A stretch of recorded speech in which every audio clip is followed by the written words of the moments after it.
Okay, it looks like we are live. Fantastic. All right, welcome everyone. I'm Kevin Finkel here. I'm helping to stream some of the Frontier Open Untap Open League. So this is Frontier matches that are played on the Untap system, which is a free to play online way to play some Magic. And I'm joined here with a co-host. If you want to introduce yourself. Sure. I'm Abzan Mancy. You've probably seen me play before. I play red decks, and I enjoy them a lot. So this is round 4, I believe, of our Frontier pairings. So we do competitive pairings, we do a tournament-style Swiss, and then we cut to a top 8 for every season. So this is season... Ooh, is this season 10? This one is season 7, I believe. Season 7, yeah, I can count. So season 7 of Frontier, round 4, and it looks like we are good to go. So they're going to be just going through some mulligans here. Let's take a quick look at these decks. So on Diamond's side, we've got a Sultai control deck. It looks like a little bit of what we normally see from blue-black. He's got the Torrential Gearhulk Scarab God as his win cons here, a whole lot of removal spells, and that nice just addition of Assassin's Trophy from splashing for green. Mm-hmm. And on the other side of it, we've got an Abzan deck. So it looks like an aggressive Abzan, starting with Llanowar Elves, going up through Anafenza. He's got Knight of Autumn as a new addition, Steel Leaf Champion as a more green-heavy addition, and nothing too unusual besides that. So how do you feel about this matchup? Anything that Diamond's really losing from adding green, or anything that you really like about the changes in this Abzan deck? So, something that I like out of... Hang on. I plugged my ears a little too heavily. Something that I like about the Sultai deck is the addition of the Seasons Past Dark Petition package in the sideboard. It's going to let Diamond just totally crush any non-blue mid-range, or any non-blue deck in the long game. Interesting. Yeah, so that's just a 1-of in the sideboard here. Seasons Past, it'll return any number of cards with different converted mana costs from your graveyard to your hand. We saw a little bit of that in Control in Standard when it was playable, and hasn't had much luck in Frontier from what I've seen. Yeah, it's been a bit too slow, but that's because I think people have been just trying to make it the entire deck, where it should just be like a tiny little package. Interesting. Okay, so it looks like we are jumping into game. We had a mulligan from each side. We had a 1-lander from DiamondCommando side, and we had nothing great from the other side as well. It looked like he would have struggled with lands there. So we've got 2 mulligans. How are you looking at these 6s? You think these are both keeps? Yeah, it looks like these are both keeps. They're just resolving scries right now. Yeah. Funin's hand is looking really impressive. A turn 2 Steel Leaf in a 3-color deck. Can't really really think that that's going to be all that terrible. Yeah, so we'll have to see now how aggressively he's willing to fetch here, because he could definitely fetch for a Temple Garden 1 turn and fetch for an Overgrown Tomb the next turn, which would do quite a bit of damage to himself, but against blue-black he may not care here. Sorry if there's a little bit of background noise. My dog is playing with a toy. Yeah, I don't know how much the fetch shocking is going to impact blue-black, not known for its huge pressure that it puts out. So we may still see that anyway. So I'll try and hover over some cards here as we're talking about them. It looks like he's got a few altars on here. That's something with Untap. You can use other altars. You can have some things looking really nice here. So he's got some Sweet Watery Graves. He's got these Fatal Pushes, which are an alt. And we can see this Dig Through Time in hand is going to be important. So looks like just a little bit of delay here getting into game. Now, immediately what I can think about is that he's got this 1 Fatal Push. He does not currently have a fetch land that would let him kill the Steel Leaf Champion with it. So if this simply goes, he lets the Llanowar live, he doesn't, bolt the bird with the Fatal Push, then that Steel Leaf Champion's going to be a little bit scary until he can get to 4 and get this Rascal's Contempt online. In the meantime, he'll take like 10 or 15 damage off of it. Yeah, that's certainly not something he can come back from, probably with Siege Rhino and a Smuggler's Copter as follow-up. So that Siege Rhino will look good, but he is looking to hopefully draw some more lands here. Well, he found the fetch land, so now things are a little less scary. I think so. So he is letting the elf live here. So if he knew that the opponent was stumbling on lands, maybe he wouldn't be allowing him to do that. But right here, it's gonna work pretty well for him. if Fu does go for the Steel Leaf champion here, which it looks like he's going to, this Fatal Push will like pretty much set him to no gas. Well, nothing really going on afterward. Like a 4/3 Knight of Autumn. It's still a vanilla creature at the end of the day. Yeah, that's not what you really want the Steel Leaf champion to be doing in this kind of matchup. You'd much prefer it catches something like a Search for Azcanta, which does Diamond have? No, he does not have Search for Azcanta, so he's not really going to find much value unless if he can like hit a Gear Hulk or something later in the game, and that's not too likely.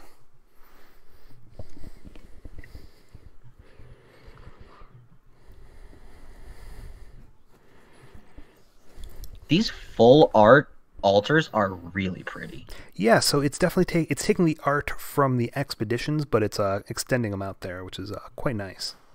So here's that Watery Grave, here's that Overgrown Tomb. So we'll see the fetch getting another Watery Grave. So how many of those is he running here?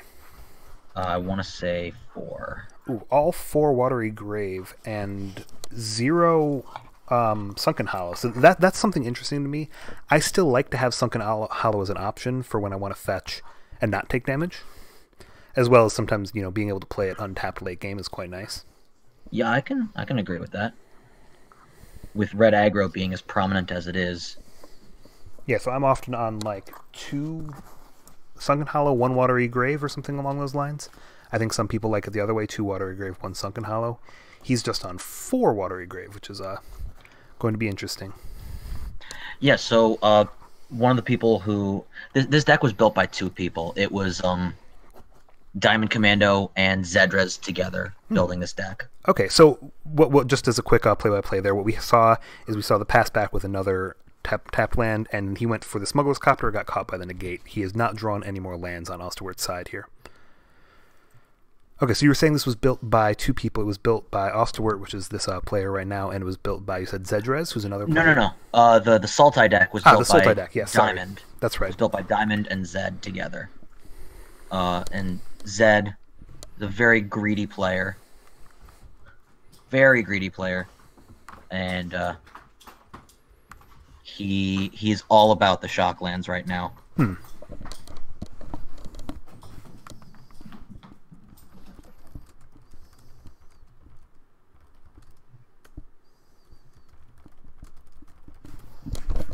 All right, so we're coming back for round 2 of trying to play Smuggler's Copter. This one looks like it's going to resolve. So he has now drawn 2 of these Assassin's Trophy. Now, Assassin's Trophy for a Smuggler Copter, usually you don't feel too bad about. Might feel a little bit worse when the opponent is, stuck on 2 lands. You're kind of getting them out of that hole here, but... Yeah, I can't say that I'm a fan of trophying here. But he does have the mana for Rascal Contempt, so if there's simply a play of a creature, or even just tapping this Llanowar Elves for the Smuggler's Copter, we'll probably see it meet the Contempt. And as far as other targets for Contempt, you sometimes have to think about that. The only things in the list that you really need it for are 2 Gideon, Ally of Zendikar. There's nothing like a Scarab God that you definitely want to be saving it for. And, okay, those 2 are in the main. I thought they might have been in the sideboard. Oh, they are in the sideboard also. Okay. There are 2 in the sideboard as well, yes. Gotcha.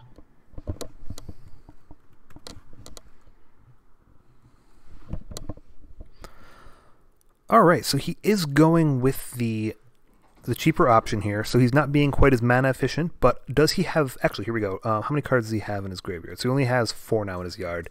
I was thinking he might be able to dig through time or something on the same turn. Not quite. No, not quite yet, but he'll have it up next turn. Alright, he's going for the Tireless Tracker, not worrying about the fact that it could die before he gets any kind of value out of it. So he's thinking, he doesn't have lands anyways. He doesn't care as much for the guaranteed value. He'd rather just get something on the board that he can start beating with. And he values that more than the Knight of Autumn, which would just be a 4/3. I don't know if I agree with that. I think that if he'd played the Knight of Autumn just as a beater, and then maybe gotten value from the Tireless Tracker in the future, he's a little bit behind in this game, so it might have been nice to depend on that in this matchup. But alright, so we got a Fatal Push drawn. That's going to be decent, but it doesn't take care of the Tireless Tracker here, so he is going for that second Assassin's Trophy right away. That seemed really aggressive. Yeah, it definitely put him in a tough spot. The fact that he Assassin's Trophy last turn gave him that extra land, and that meant he was kind of forced to do it this turn in case Osterwart were to draw a fetch land, and then he's got 2-card advantage going on. That's fair. But we really do need this dig to become online so that he can kind of catch back up, because otherwise he's starting to get behind with all these cards stuck in Osterwart's hand. And now that he's starting to get mana to play them, we'll see some things happening. So he has a couple lines here. He's got mana to play this Siege Rhino, or he could go for 2 threats, throwing out the Scrap Heap Scrounger along with this Knight of Autumn that he's been holding on to. The issue with the 2-threat line is that if Diamond happened to be sandbagging Languish this entire time, that puts him all the way behind. Yeah, and it's not completely unreasonable. I mean, I think he probably would have languished the previous turn, but it's not a definite thing. Yeah, I could see languishing away Tracker plus Dork. Yeah.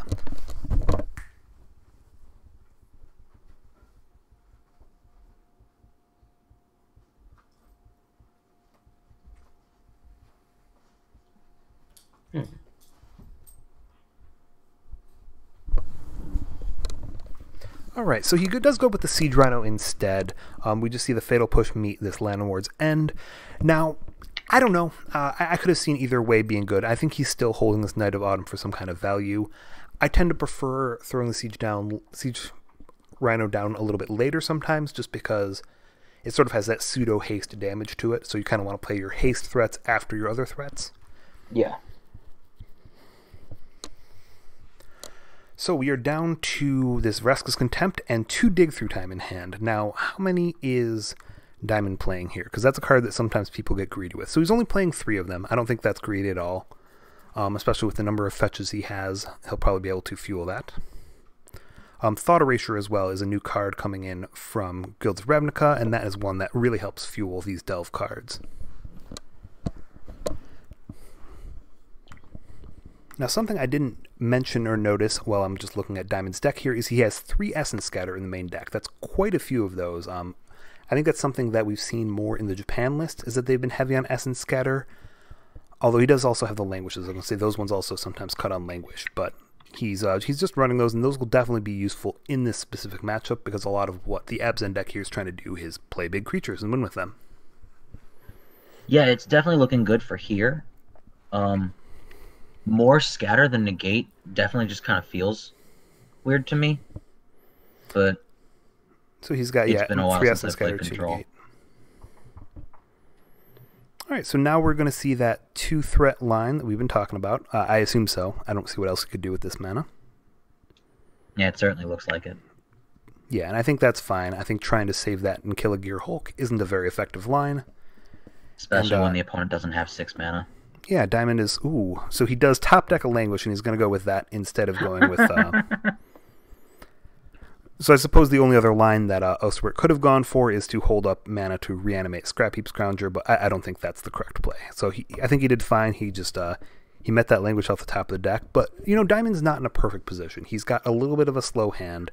I was going to say, if Osterwart starts drawing some more threats here, he might be able to get them deployed before Diamond can find more land drops, as well as more action. So it's sometimes a little awkward when this Dig Through Time has to be used to find lands, especially here. I actually might have liked a Dig Through Time before passing the turn. He could have found a land with it and then be able to maybe have some kind of follow-up. Otherwise, he's kind of just sitting on it. I guess that he's thinking he drew the Sinister Sabotage, and he's hoping that will meet something like a Siege Rhino.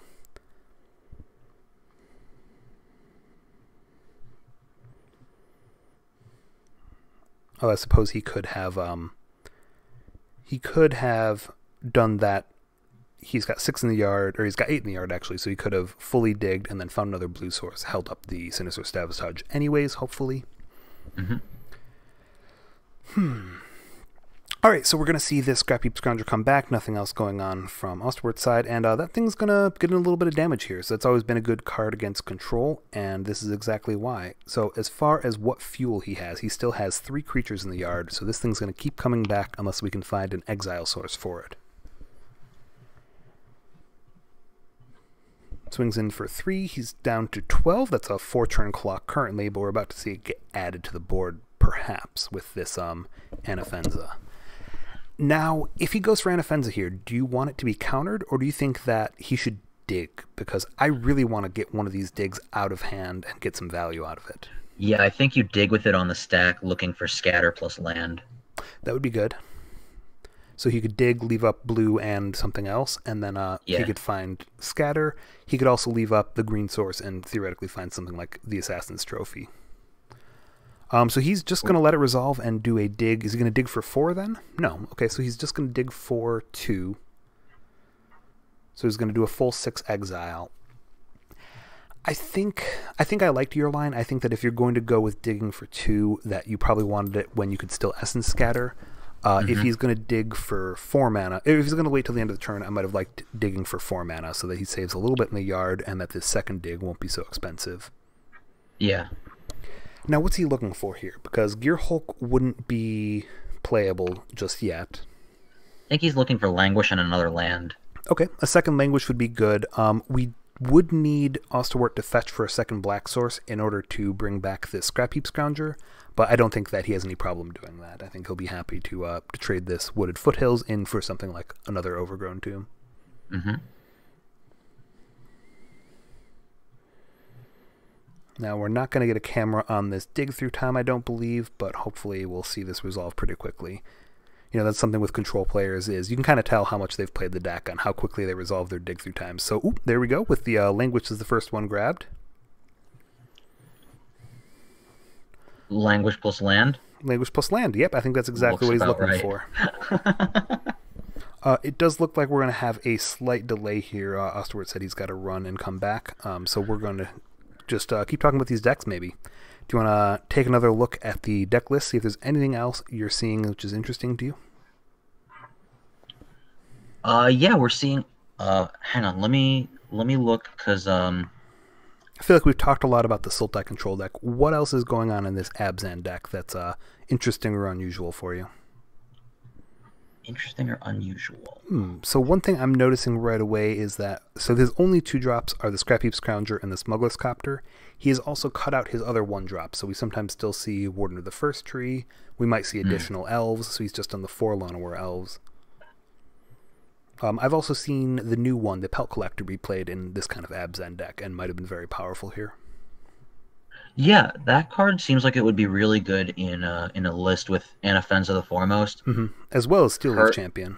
Yeah, both of those being it. Well, Anafenza being able to put counters on the Pelt Collector just kind of bumps it up to the... can bump it up to the trample threat that it knows it wants to be. Yes, definitely. So you could go 2 drop, 3 drop, it's going to have 3 on it, and then when you attack, it's going to be a 4/4 trampler. So that would have been interesting. So he's a little bit focused on, you know, these real power over to the 3 drops. So some of the most powerful 3 drops he can get, less so on going anything bigger, less so on going anything smaller, just really isolated on coming online that turn 3, turn 4. Actually, something interesting that I just noticed is that there are no Dromoka's commands in the Abzan list. So not even in the sideboard. So that's definitely something that I don't think he's the only person doing this. I've seen that that kind of adaptation elsewhere as well. Oh, so we're missing a little bit going on in the game here. It looks like he was good. He started playing, and we've got that Languish. Yes, so that's yeah. We missed the Languish, and like you said, Wooded Foothills for Overgrown Tomb, Shock, and get back the Scrounger. Exactly. So he's down to 13, but all of that damage I believe he's done to himself here. Certainly looks like it. There's 3 shock lands in play, and there was at least 1 fetch land. So the other draw that we didn't talk about was a Torrential Gear Hulk, and this is the Masterpiece art for it. If we see that come online, it's definitely going to be interesting. I think that he still needs 1 more land, of course. He does have 4 in the yard, so he'd be able to dig, but he wants some kind of action this turn, or he's going to be getting a little bit to the point where he's dangerously low to something like a Siege Rhino off the top could kill him. Okay, so Fatal Push will... It won't do much. He can use it on... It'll fog for a turn. Yeah, I was going to say, he can use it on Osterword's turn and it'll stop it from attacking, which is good. Yeah. And then he'll be able to dig in the same turn. Yes. He can dig in the same turn. That is very good. So what you were just saying is that the Abzan deck is not playing any Dromoka's Command, and is instead saying that Assassin's Trophy can kill anything that Dromoka's Command could, and you're not risking something like a Fatal Push stopping you from being able to fight. Right. So there's that Fatal Push. The bit of utility that's lost there is from the red decks, or versus the red decks. Dromoka's command can still prevent the damage that a red spell deals. Yes. And I think that depends on the kind of deck that you're worried about. So I think that if some of the red decks are going more towards burn, that might be a smart idea to keep a couple Dromoka commands somewhere in the 75. If not, it depends on whether you care more about stopping their creatures or stopping their spells. So if it's a very creature-heavy version, I'd say that I could see Assassin's Trophy being at least as good. Maybe not quite as good, but at least around as good. And then if you're trying to stop things like Stoke, Exquisite Firecraft, or even Risk Factor, you can stop with it. Mm-hmm. I have had that happen to me before in testing. It was very brutal. It was backbreaking. Although I do hope that comes up more, because, we never see the text on Wild Slash come up very often in Frontier, but that seems like, if people are playing a lot of Dromoka's command, that's maybe the one corner case where you'll see it show up. So we've got the second dig resolving while we were talking there. It looks like we've got a land. We've got this Hinterland Harbor, which is it's the green-blue check land, and we got another counterspell was the other card he grabbed. But this hits him to the 6th land point, draws his Assassin Trophy off the top, and it's in a pretty comfortable position here. I think that if nothing happens, he can Gear Hulk and grab one of those dig through times. If Osterwerk goes for a creature here, I wouldn't even mind countering the creature and maybe taking out the Smuggler's Copter. Actually, I just have a quick little point. Diamond actually exiled the second dig through time to leave Vraska's Contempt in the graveyard. Right, so his graveyard right now is Dig Through Time and Vraska's Contempt, so he does have that available if he wants to permanently get rid of this Scrap Heap Scrounger, which I think is a reasonable line of play. So no creature for Osterwerk means that he's in an awkward position, because he can't swing with both of his threats here. Yeah. And I think that Copter's going to get trophied.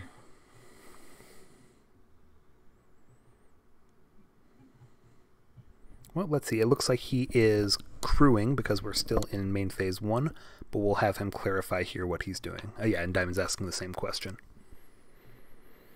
Oh, okay. Okay, so he's just going to swing. In that case, what do you think is the best line of play? Do you want to just Gear Hulk and exile this thing, or would you prefer to Gear Hulk and get another dig go off? I think you Gear Hulk dig... Oh, okay. Well... he's going to take the damage. Interesting. So maybe he wanted to hold up that counter spell. I think I would have Gear Hulk digged and then at least tried to block. Mm-hmm. And then get Assassin's Trophied. Normal stuff. So he is going with this Vraska's Contempt. So it is a little strange if this is his line not to do it sooner, because he could have... I guess what he wanted to do is he's got this 2 counter spells. He was afraid of something like a Siege Rhino, which would do permanent damage, or worse yet, a Gideon.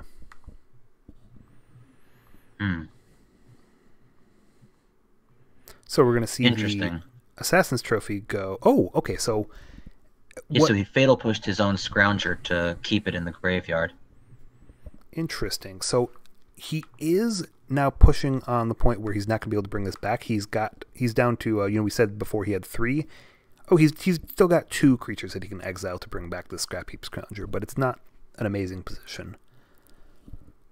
I do like there he did the Assassin's Trophy before Diamond Command can untap, and that gave him back his... it got rid of the Gear Hulk, gave him a land, which at this point is not as important. Another land off the top for Osterwerk hurts, though. That's quite a few of them for him, so he's hoping he'll be able to crew here. But I think that we will see that met with this Assassin's Trophy. He's not out of it. I think that his line of Fatal Push is putting him in a good spot here. The Fatal Push is pretty dead in the matchup otherwise. And here he's going to have the option of... he's got to hit with this 2 times, and that's it.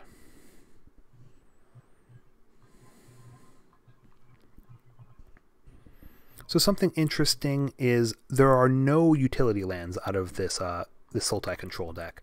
So sometimes we see things in the blue-black, like we see Field of Ruin, we sometimes see Blighted Fen. With blue-black-green, I was wondering if he might have some of the man lands, which are quite good. I would have thought that something like the hexproof one, the Lumbering Falls, might have been very strong, but he doesn't really Yeah. want the untapped lands, it looks like. In fact, are there any lands? So there are no lands in his deck which come in tapped. Oh, okay, here we go. I actually missed there's one Detection Tower, but there are no lands in his deck that have to come in tapped, so that's quite Yeah, that interesting. one's so that he doesn't lose to Carnage Tyrant. Yes. Which, let's check the sideboard, but I don't think there's any Carnage Tyrants. Nope. There aren't. It goes up to Lyra, and that's it. Alright, so we've got the swing for 3. Diamond Command is down to 3, and he is a little bit out of gas here. This is going to meet a Sinister Sabotage, and he's very happy about this because he also gets the Surveil trigger here. So he gets an additional look at some kind of answer to the Scrap Heap Scrounger. Let's cross our fingers here because this is really make or break. We thought that Osterwart was in a tough position. I thought that that Fatal Push on his own guy was very smart. Not only did it save him from the Scrap Heap, but it also saved the opponent from gaining 2 life there. So that kept him from being in a bad position. Also, if Diamond had timed his Vraska's Contempt a little bit better, he would have had an extra 3 life. Yes, I definitely think he could have. Because he was going for the Vraska's Contempt and not the dig, I think that he could have tried to block, because the worst case scenario... I mean, I guess we did say that he was worried about countering something, but for the most part, that was a very... it was a risky line when he was already at a low life total. Yeah.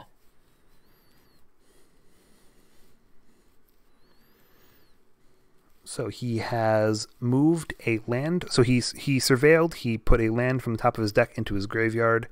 I wonder if he's thinking about cracking this fetch land just for that tiny bit of thinning. Ooh. Wow.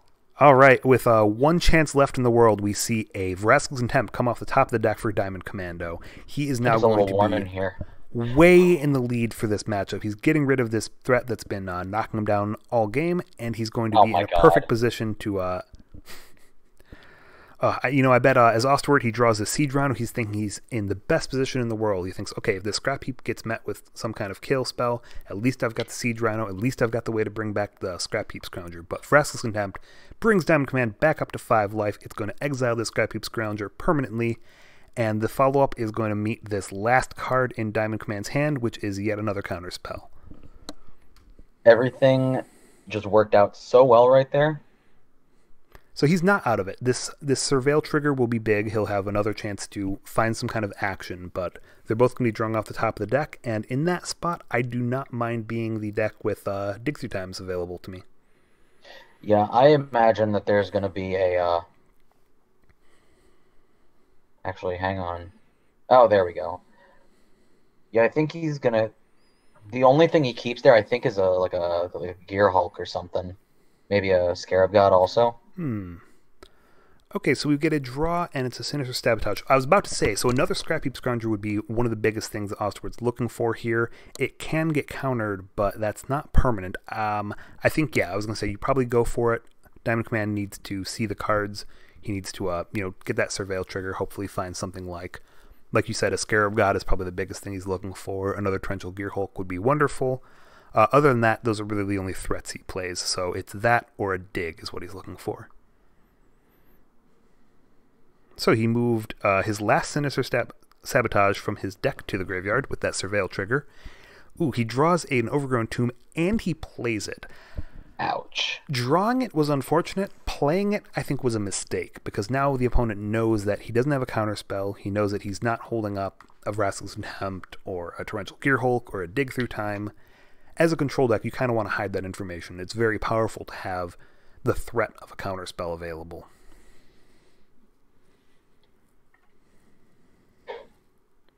Alright, so we're going to see the swing for 3, and we're going to see the follow-up of Anafenza. So, yeah, there really isn't anything that gets him out of this.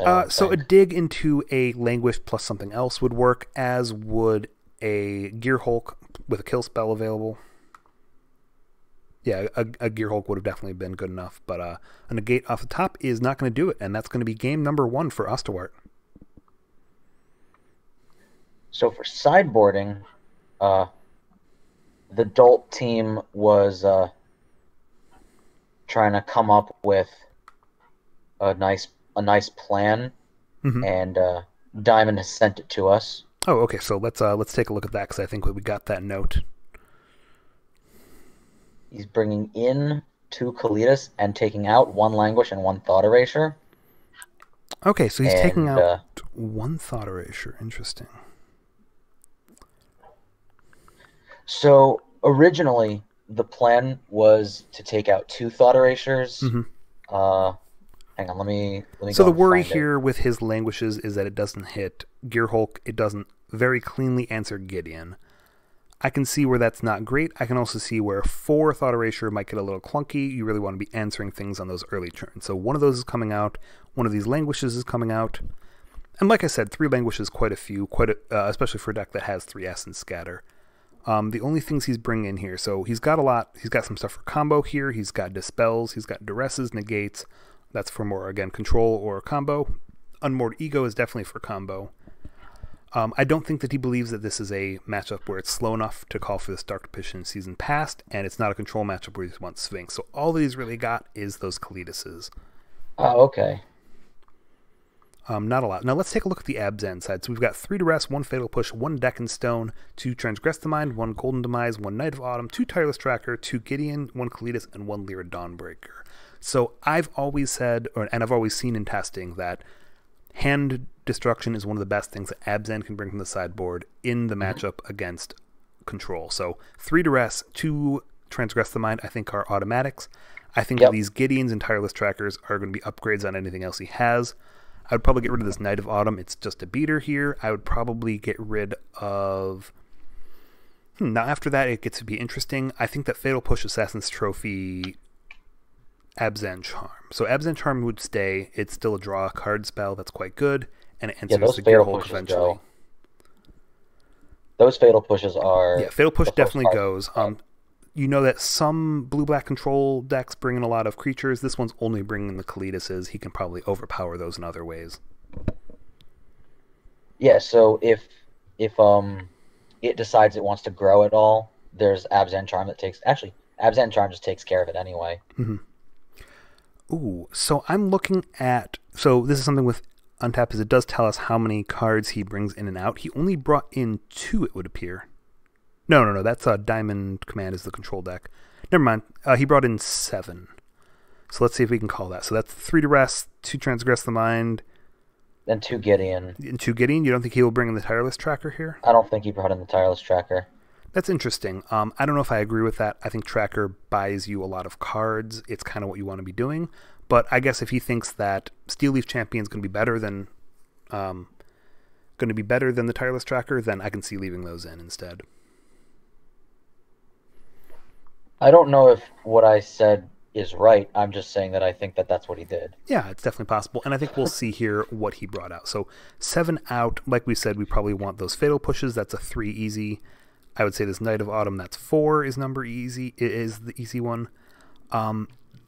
Maybe trimming a trophy or 2. I could see trimming a trophy or 2, definitely. Especially in a version that doesn't have something like Search Res Kanta, which you might be able to hit for that. So all that's really left is, did he trim Trackers? Did he trim Anafenzas? Did he trim Llanowar Elves or Copters? So I don't think that this version would, but against a version that has something like Liliana, I would see Llanowar Elves being a little dangerous. Against something that has red and might have Kolaghan's Command, I think that Smuggler's Copter could be dangerous. In this matchup, probably neither of those. Oh, so they'd like to know if they can do mulligans. Are we good for them? Yes, we're good. They can go ahead and play. Okay. Okay, so looks like from Diamond's Command, he's got 2 lands. He's not happy with that. He's going to send it back on the play. So he's got a 4-lander. I don't hate that. It's a 4 lands, Thought Erasure, and a Sinister Sabotage. So he needs to draw into something, but I think that can answer some of the more dangerous hands from Osterward's side. So this mulligan goes to 6, which is 1 land and 3 Siege Rhinos. I don't think that's a keep whatsoever.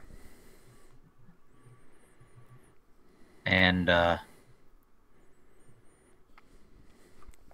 so he's keeping that anyways. So he's got a green-white land and 6 black spells, or 5 black spells. I can't say I agree with this. No, I think this is going to be... We'll have to see what he does here. So it looks like he kept on top. That's definitely where he needs to start.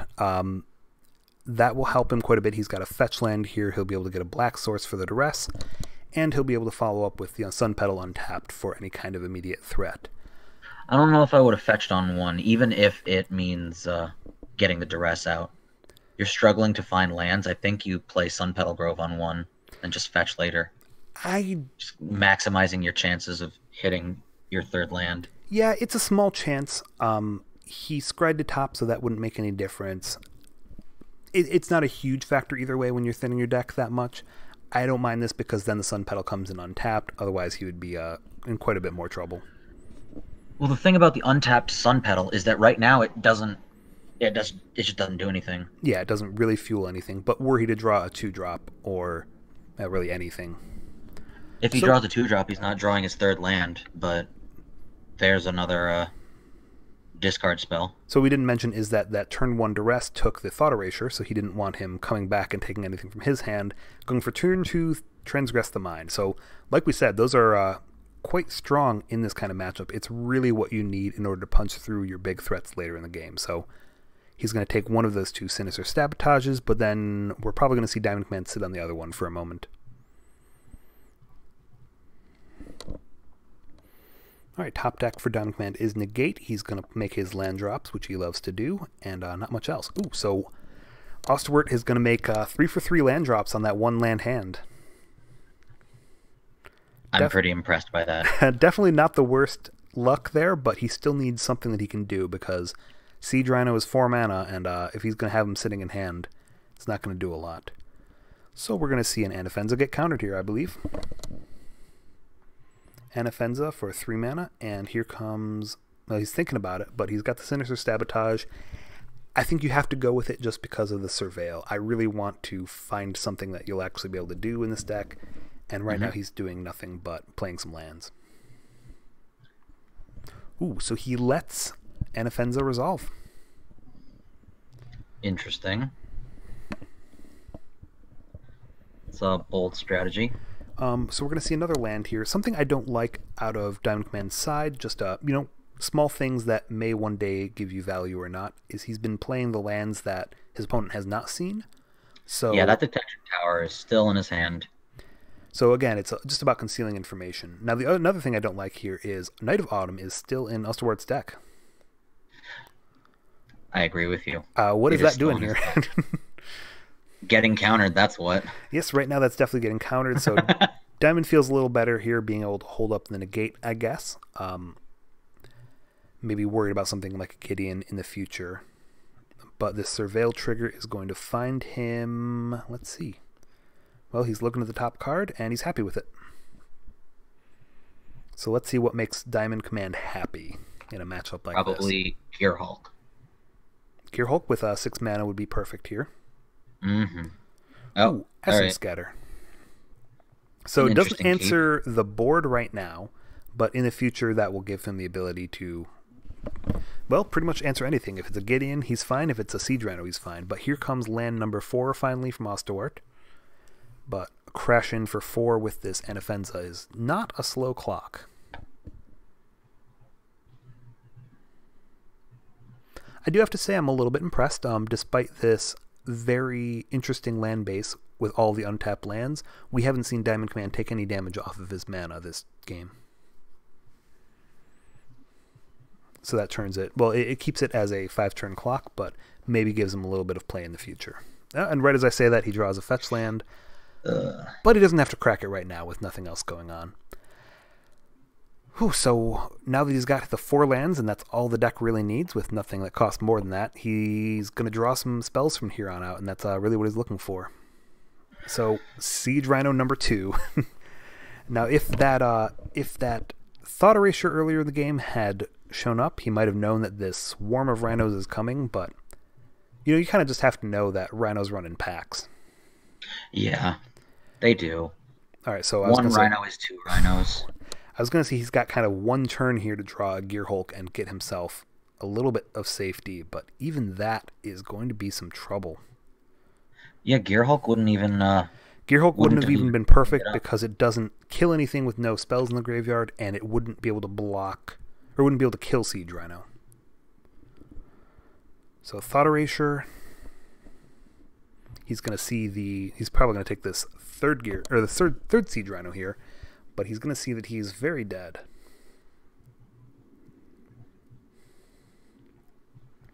And this game is pretty over. Yeah, there's not a lot that he can bluff here either. He can't bluff Gear Hulk with no mana for it. There's nothing like a Settle the Wreckage out of white, which can sometimes hold people back. Like our game last week, if you were watching that one. I definitely played around Settle the Wreckage really hard. Have you gone back and watched the VOD for that one? I have, actually. Okay, I was going to say, I don't know if you realized that I didn't have Settle Wreckage the whole game, and then the turn I drew it is the turn I played it. Yeah, I did see that. I got rewarded for the worst behavior possible. Yeah, so it was quite amusing there. All right, so he's fetching. He's just, he's buying a little time here. But that looks like it's going to be it. So Abzan, and those discard spells, they stopped any kind of answers out of Diamond Command's deck and take down blue-black, or blue-black-green, 2-0. That was swift. Off of a one-land hand as well. A Sun Petal Grove, no less. A Sun Petal Grove and 5 black cards. Good lord. When they go back to watch this, shame on you, Ollie. Shame on you. All right, so guys, that was our stream for round 4 of Frontier on the Untap Open League. Join us every week. We're going to be streaming something. We're going to be streaming one of the Swiss matches. We'll try and do ones that are interesting, so either the top of the tables, or we'll do ones that are play-ins, which we're going to be reaching pretty quickly here. And then we'll make sure to stream every match of the top 8 is usually what we do. Or at least we try and do at least one of the top 8, one of the semifinals, etc., etc. However that goes. And then it's getting to be probably about that time that we can start talking about signups for next season. So if you like watching Frontier, start playing some Frontier and sign up for our next season of Frontier, as well as other leagues that we have available on Untap. Well, Amazon Mancy, thank you for the time. I think I'm going to call the stream here. Have a good night. You too.